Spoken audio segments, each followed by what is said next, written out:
You're listening to episode 36 of Present Moment.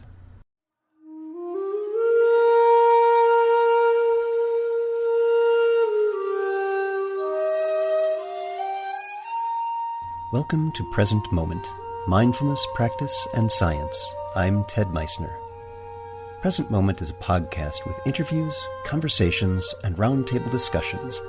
We speak with mindfulness researchers about their newest findings published in peer-reviewed science journals, teachers about their understanding and methods as they work with students of mindfulness, authors about their books and interests, and we also speak with everyday practitioners. The website presentmomentmindfulness.com has show notes for each episode along with resource materials. Jason Siff joins us to speak about his new book, Thoughts Are Not the Enemy, an innovative approach to meditation practice.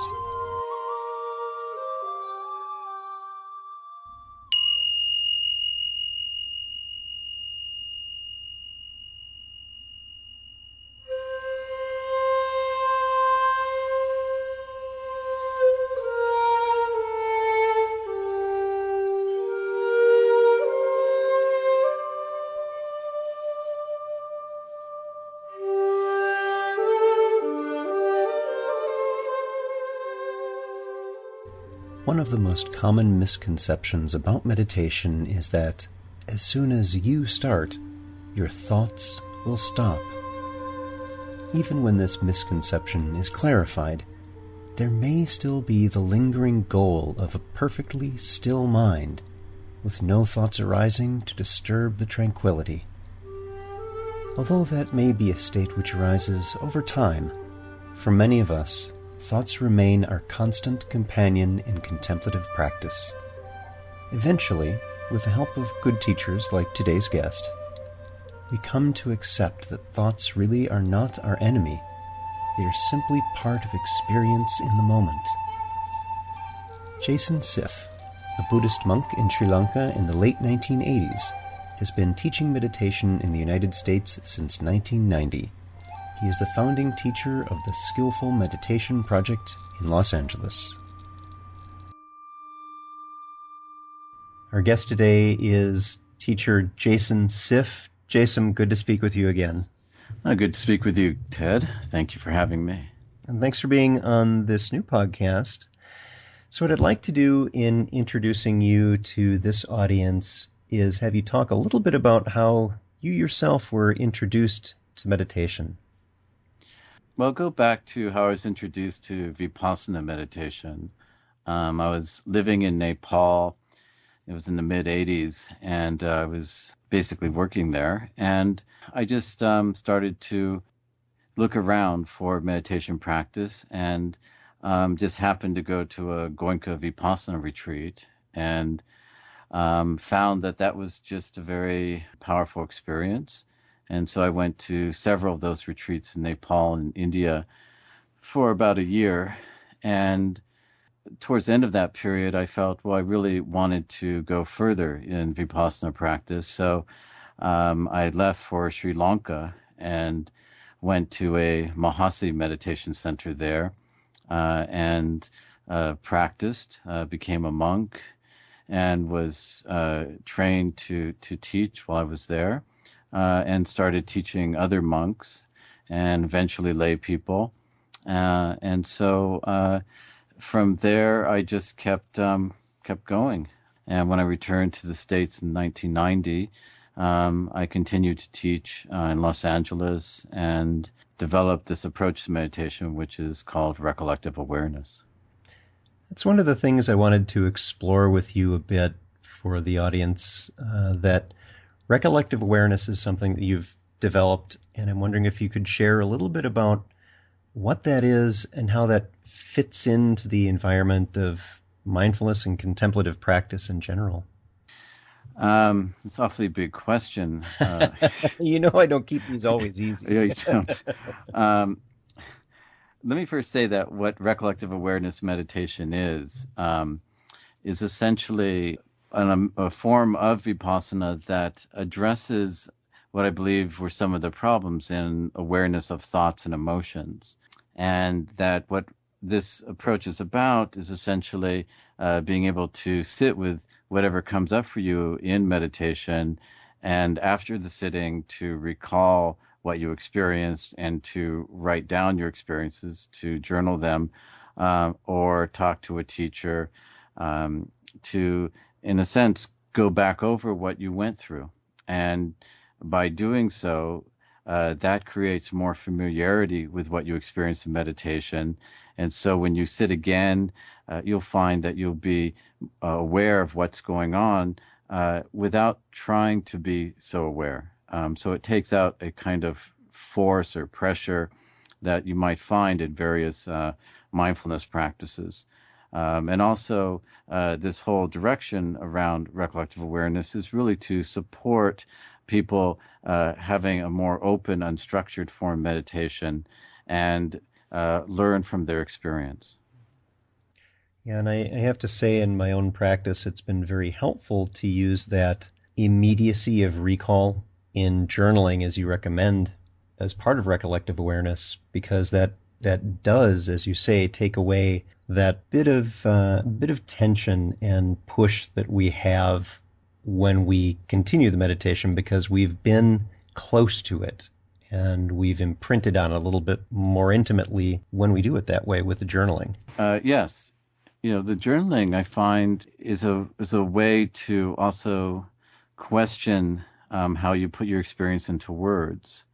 That if somebody has been just using labels for their experience, just calling certain thoughts planning or certain feelings just anger or anxiety or sadness, what the journaling can do afterwards is help to go back over those experiences and find some more nuanced wording or a fuller description to kind of go past what we might look at as a kind of characterization or categorization of our experience to something that's closer to what we actually were witnessing and going through at that time. Yeah, do you see that recollective awareness as something that can be very well merged with another practice someone may already be doing? Yes, I could see the part of journaling and recollecting and talking about your experiences in more detail. That would work with, I think, standard mindfulness practices. I think where it doesn't quite work is that in recollective awareness, what we're actually doing here is allowing much more thinking and stories and fantasies and all sorts of things to go on in the sitting than is normally allowed in a mindfulness practice.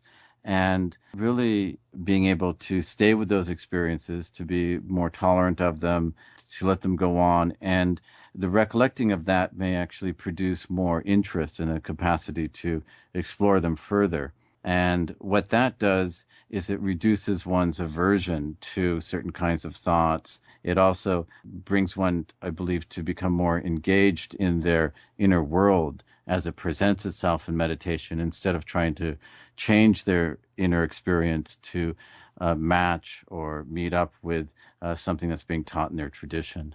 Jason, you also have training as a therapist, and I'm wondering how that has affected, or has it affected, how you teach?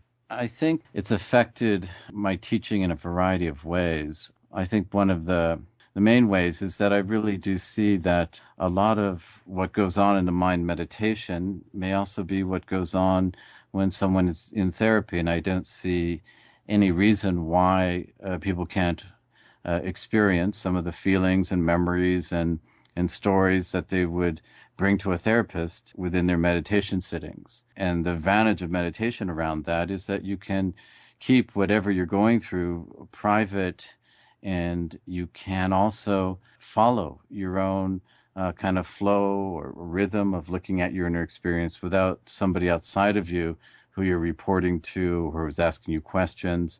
And that you can see how going through this in meditation, going through whatever you would be working with internally, may actually kind of yield your own insights, your own ways of changing some of your behaviors and attitudes. And so part of my training in therapy actually just gave me some ways of looking at what's going on inside of people, and that I didn't think it was, or really feel. It was sufficient in meditation just to notice sensations or breathing, that when I went through that in my own practice, it yields certain insights, but it still didn't come into that whole area of how I am in my relationships and in work and other aspects of my life.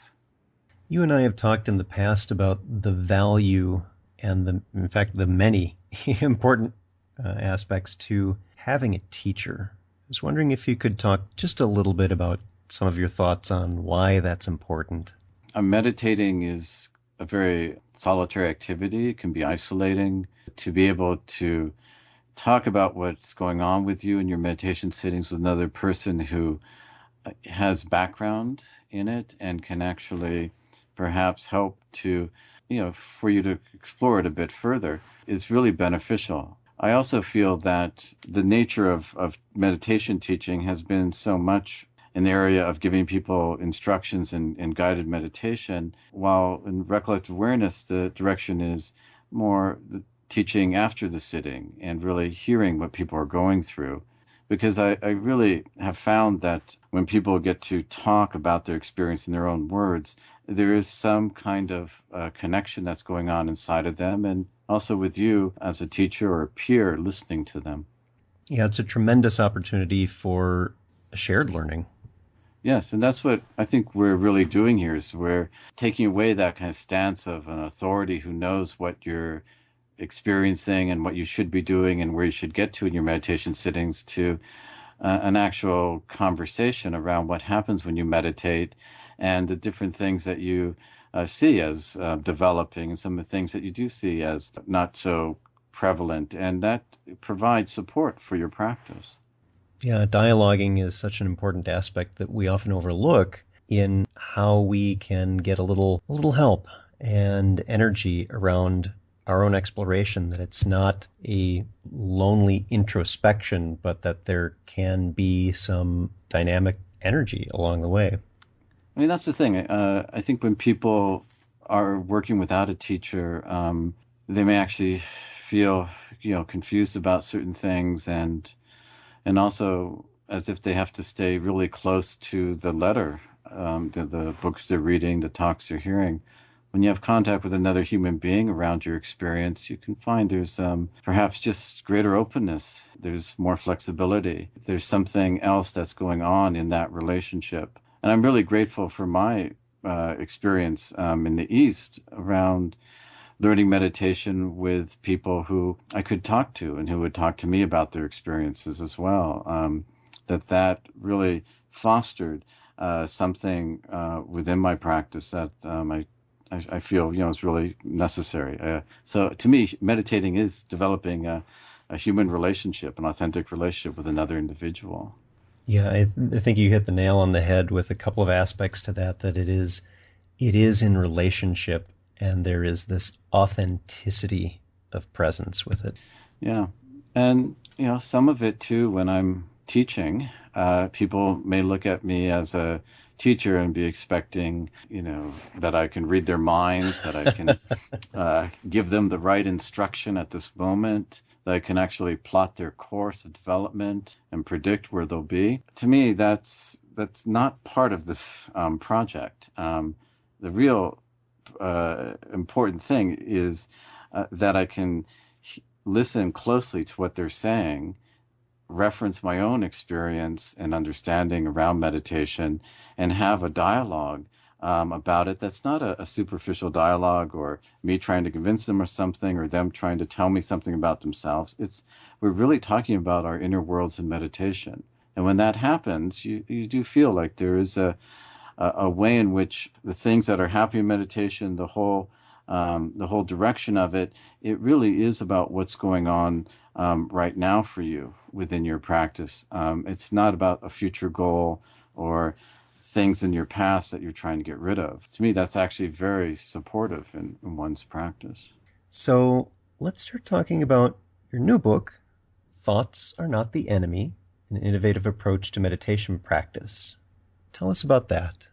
It's my second book on meditation. It's more basic than my first book. So instead of trying to write something more advanced for a second book, I felt like I needed to better articulate what it is that I'm teaching. And so this book, I feel, does a very good job in it, a very good job at that. I really tried to go into, especially in the beginning of the book, of what it's like to hear some of the ideas around meditation practice that I present, what people might experience when they sit, the kinds of interactions with a teacher or in a peer group.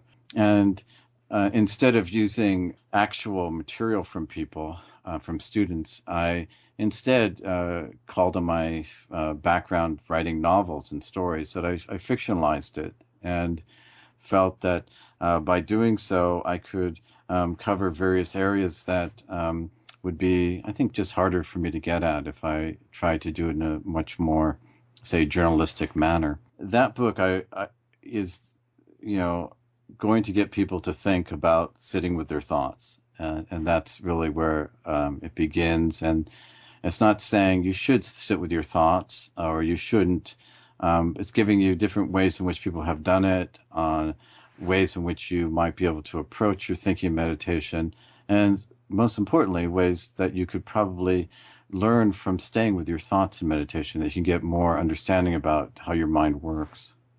Yeah, it's interesting that you mentioned your first book, Unlearning Meditation, What to Do when Instructions Get in the Way, which I love. It's one of my favorite meditation books because it talks about some of the challenges that experienced meditators run into, that we have got this set of instructions and we tend to cling to those. And having the opportunity to, in that book, see some of the stories that you have and let go of some of the things that might have led us into areas that haven't been as helpful to us, as beneficial in our practice, was terrific. So the opportunity with this new book to get to an audience that hasn't had maybe quite that challenge yet and set some foundational work sounds like that's exciting. It might be something that people would read this new one first before they go Right. on to Unlearning Meditation. That's what I'd recommend, that you read Thoughts Are Not the Enemy first, especially if you're newer to meditation, or if you've been meditating and you've been struggling with the question of, well, how should I be with my thinking? What should I do around thinking? Because thinking is going to be there no matter what style of meditation you do. And that this book also, as it develops, though, it goes into some areas around a couple of Buddhist suttas where I discuss, more traditional ways of looking at mindfulness of thinking, various instructions from the Mahasi tradition on mindfulness that some people might not be so familiar with in the mindfulness world that are, I think, really critical instructions in that tradition, and theory of awareness, and being able to look at some of the views that we hold and how to work with that within our meditation practice. There's also some other aspects to this that I was curious about in the book. If you approach anything around the ethical framework or the relational aspects of meditation, do you go into that at all? Well, what I go into largely around ethics is looking at our values within meditation.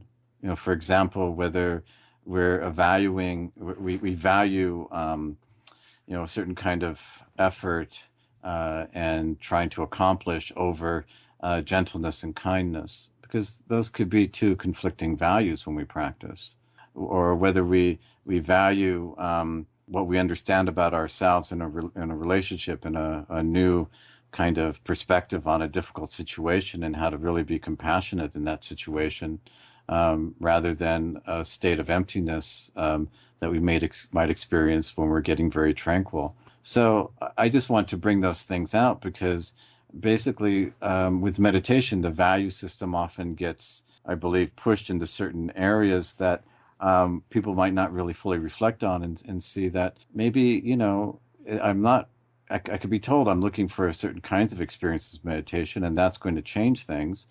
But maybe, some of these other areas that are coming up in my sittings, like, periods where I do feel kinder or friendlier, if I could value those, maybe I could get more of a sense of the positive direction around my meditation practice. Because some of these experiences might be subtle and not all that convincing at first. Yeah, and this idea of having it come from the core of your values, this bottom up, seems to allow for more creativity in the moment instead of having that goal and that objective of of what you will meet in a given meditation session or your entire practice. Instead, you can have more spaciousness for what's coming up. Yeah, I see that that's really critical in really being honest with yourself around what's happening in your practice. My own experience was that meditation was presented in a very ideal way. And when it came to the real experiences that I was having that were difficult, it just seemed like there was only two options. Basically, get through it, get to another place, or just kind of bear with it until it goes away. And I don't see that as being the only two options. I see that in meditation we can go into difficult emotions and we can go into habitual patterns and ways of thinking and let them go on and really find that our relationship to those changes, that we can become less aversive and more capable of trying to be interested at least at times, or seeing that what's really may shift is over time is not that you're going to get have less moments of being upset, but that you might find that when you are upset, the way you are with those experiences has changed in a significant way for you. Yeah, and I think you were very insightful in use of the phrase your relationship to them changes. And as you were just saying, you may still get upset. These things may happen. You may still experience the same things, but how you relate to them changes. And I'm wondering if that approach, what kind of impact has that had in your own practice? It's made it kind of easier, lighter, softer, that there's a way in which one is not kind of fighting with oneself as much, trying to become too pure or to get through some particular kind of fantasy or particular kind of unacceptable thought and see if you can not have it again, but rather to have a sense that that's part of what my mind is drawn to. If I let it go on, maybe I'll understand something about what keeps it going. And in that process of trying to understand it a bit and sitting with it, my relationship has changed. I'm not as aversive. I don't feel like there's another place for me to be with it than the way I am now. And that also, of course, will change. That our experience is fluid and dynamic, and we really do, I believe, need to be able to shift our relationship to some of our inner experiences for them to move a bit differently, for other choices to emerge, other directions to appear. And understanding that there's tremendous variability in one's unique experience for each practitioner in each moment. Are there a few suggestions you might offer for new meditators or even for experienced ones if there's a difference in what you might open to them? Well, that's not an easy question to answer, actually.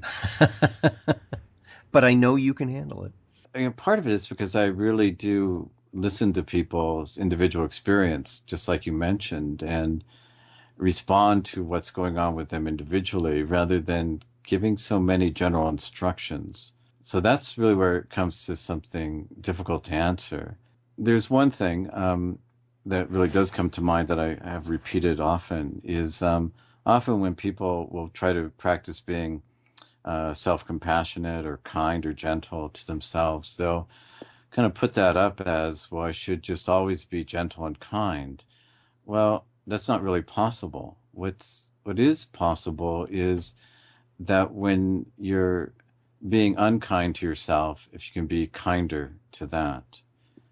If you're being harsh and pressured, to be a little more patient with your harshness and being pressured. And you start to find, well, it's a moving target, basically. it's not about just holding one state or one attitude and relating to the world always from that vantage point, but how are you responding to conditions that are arising and the shifting conditions? And to get a sense, well, am I responding to these periods of myself being unkind to myself or having these thoughts with a little bit more kindness? Jason, is there anything else you'd like to talk about with the audience and the listeners? I think the only thing I would like to really say is that recollective awareness is really an approach that is there to support an open meditation practice, like I stated at the beginning. But it's also a way for you to be able to add value to what you experience in meditation. So many people, when they get up from meditation sitting, they just go off and do something else. What I would really suggest around that is to take a couple minutes and reflect back and just remember some of the things that you thought about or images you saw or sensations or states of mind that you've gone into. And you might just remember a couple of things, but that will lodge that meditation sitting in your memory, and it will give it some value in your life, beyond just what would happen in the present moment while you sat. Thank you, Jason. Our guest today, Jason Siff. If you're interested in finding out more about recollective awareness meditation, you can go to the website skillfulmeditation.org. Jason, thank you so much for being here. Oh, you're welcome, Ted.